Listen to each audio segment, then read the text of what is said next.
On poursuit ce matin, on vous présente la deuxième conférence qui sont présentées par l'UQAC de cette belle série de rencontres gratuites.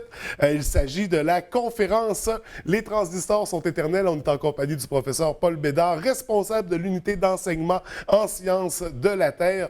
Bienvenue à l'émission, ça va bien ce matin? Oui, ça va bien. Écoutez, j'ai donné un grand titre et il y en a encore beaucoup plus que ça. Monsieur Bédard, j'aimerais que vous me parliez un peu de votre expérience, de votre profil du côté de l'UQAC. OK, donc moi je suis spécialisé en géochimie, donc Ouais. la chimie des matériaux terrestres, les roches, les sols essentiellement, comment faire la mesure de ça et l'interprétation.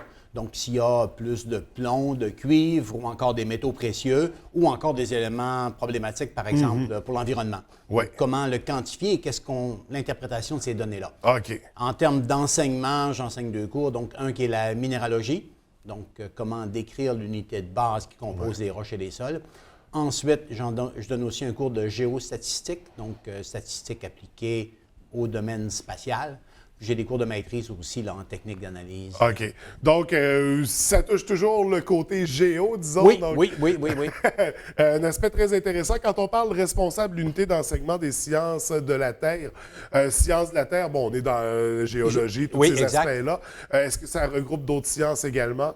Non, oui, ça regroupe d'autres sciences. Il y a des spécialités à l'intérieur de ça. OK. Mais essentiellement, c'est le chapeau pour tout l'enseignement qui est, on va dire, au premier cycle, donc baccalauréat. Ouais. Donc, c'est moi qui est responsable des programmes, deux programmes génie géologique et la géologie. Ouais. Puis donc, c'est moi qui est responsable là, de s'assurer que les cours se donnent, que c'est des bons cours, puis s'il y a des problèmes. Et là, c'est vous qui présentez cette seconde conférence présentée par l'UQAC. Vous n'êtes pas seul, par contre. Ça se fait en équipe de deux, en duo. Ça se fait en équipe de deux. Donc, il y a mon collègue Ung Tseng Bui, Oui. qui, lui, est un spécialiste de l'électronique. Donc, lui, il va venir nous... Donc, si vous voulez, le thème de la conférence, c'est comment est-ce que la miniaturisation ou la réduction de dimension des appareils électroniques, qu'est-ce que ça change dans notre vie? Oui, On s'en oui. va où avec ça? Donc, OK. Quand on parle des transistors sont éternels, on se dirige vers la miniaturisation. Ah, en plein ça. je le dis plus. Miniaturisation. C'est parce que le mot, il n'est pas petit, hein? Oui, c'est exactement ça. Donc, comment ça va se présenter, cette conférence-là? OK. Donc, c'est en... Si vous avez vu les annonces de publicité, donc on démarre un petit peu comme une parodie de James Bond. Ouais, les ouais. diamants sont éternels, les C'est transistors ça, sont d'où le éternels. titre. Ouais. Ouais, c'est ça. Donc, on a essayé de faire ça un petit peu rigolo. Donc, la première partie va être présentée par mon collègue Tienne, puis essentiellement, ce qu'il va faire, il va expliquer puis vous présenter comment on a réduit ou comment on fait, les spécialistes électroniques, pour réduire la dimension, comment dire, mettre de plus en plus de transistors et d'informations ou de capacités d'analyse des instruments dans des volumes de plus en plus petits Ouais. pour se diriger jusqu'aux appareils qu'on utilise soit médical ou en sport. Par exemple, les Fitbit ou peu importe, Ouais. les montres, les cardiofréquencemètres. Et maintenant, il y a tout plein d'applications du côté médical qui commencent à se placer où on peut mesurer votre pouls, votre tension artérielle et plein de choses comme ça. Étienne travaille dans ce domaine-là. Donc, Oui. il va nous expliquer, puis en même temps, les implications ou ce que ça nous amène comme société. Et justement, comment on en est venu à pouvoir réduire ça? Parce qu'on pense aux premiers ordinateurs qui étaient des édifices complets. Aujourd'hui, on a 1000 fois plus performants dans notre poche arrière avec nos téléphones intelligents. Comment on en est venu à passer de quelque chose d'aussi gigantesque et de peu performant à quelque chose d'aussi petit et d'incroyablement rapide? Il faut venir à la conférence. Faut venir à...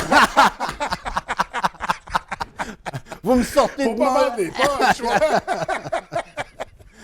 Non, mais ce sera des sujets qui vont être abordés Exact. lors de cette rencontre-là. Et de mon côté, moi je vais parler avec une application particulière. Oui. Donc, on a un nouvel instrument qu'on utilise maintenant qui est une fluorescence de poche, fluorescence X de poche. Le terme n'a pas beaucoup d'importance, mais avant, c'était gros comme une cuisinière. Aujourd'hui, c'est un gros pistolet.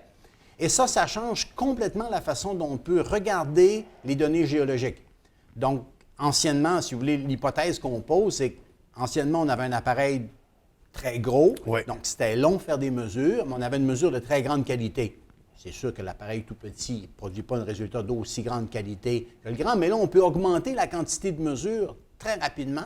En quelques heures, on peut prendre beaucoup de mesures en se déplaçant sur le terrain, des mesures partout. Donc, on considère qu'on est capable de faire une mesure de meilleure qualité, de mieux comprendre le terrain avec ça qu'avec les anciens instruments. Donc, c'est le bilan. Puis j'explique un peu comment ça fonctionne, qu'est-ce que ça change dans la façon dont on interprète les données et on les voit, dont on voit le terrain. Problème par exemple, de plomb qui serait Oui. répandu, comment est-ce qu'on peut le suivre de façon beaucoup plus précise, le tracer précisément, ce qu'on ne pouvait pas avant. Donc, il y a un changement complet au niveau de la façon dont on regarde la science. Quand on parle de mesure, on parle en profondeur ou... Non, je parle de teneur. Ah, donc, OK. est-ce qu'il y a suffisamment de plomb pour que ça soit toxique? Ouais. Est-ce que c'est un seuil qui est sécuritaire? Comment est-ce qu'on regarde un petit peu ces seuils-là aussi, limite d'élection, quand les gens vous disent non, il n'y a pas de plomb là-dedans. Excusez-moi, il y en a, c'est parce que vous ne l'avez pas mesuré suffisamment, avec suffisamment une bonne limite de Ouais, détection, ouais, et ainsi de suite. Donc, je rentre un petit peu dans ces concepts-là. OK, donc tous des thèmes qui seront abordés dans Oui. cette belle conférence qui est gratuite. C'est gratuit. Oui. Oui. Donc, toutes personnes intéressées sont invitées à se présenter. Il faut réserver à l'avance quand même. Il faut se préinscrire. Donc, sur le site de l'Université du Québec à Chicoutimi, vous allez voir l'Université populaire. Oui. Et à partir de là, en cliquant sur le lien, on s'inscrit, c'est gratuit. C'est juste une question de pas que les gens arrivent à la porte et qu'il n'y ait plus de place. Oui, Ça, ouais, exactement. Ça a lieu quand et où exactement?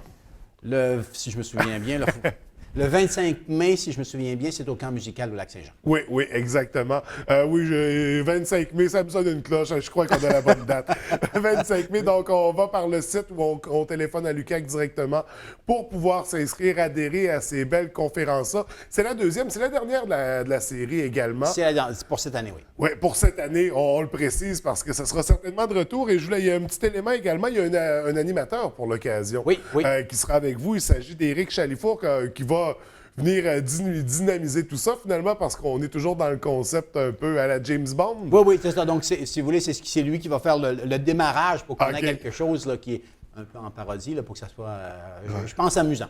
Donc, ça tend du côté spectacle aussi avec tout ça. On s'amuse, on amène ça, c'est ça. Ça rend tout ça agréable et divertissant. Exact. Faut pas que ça soit comme un cours Ouais. sec devant un tableau. Là. Monotone, donc Ce on y va. Ce qui est plus rare maintenant, je veux dire, à Oui, l'université. oui. Oui, oui. Oh, c'est les enseignants maintenant, c'est des gens passionnés qui aiment transmettre. Donc, écoutez, cette conférence-là, c'est un incontournable. C'est à ne pas manquer. Très intéressant, qui touche tout le monde. On parle de technologie. Hein. Exact. C'est notre ère. Donc, si on veut s'informer, savoir comment ça fonctionne, comprendre l'évolution des choses, c'est à cette conférence-là qu'il faut assister. Écoutez, M. Bédard, merci d'avoir pris la peine de venir nous la présenter. On vous souhaite beaucoup de succès. Puis, peut-être se reverra-t-on pour une prochaine conférence. Ça me fera plaisir. Et nous également. Merci beaucoup. OK, à la prochaine.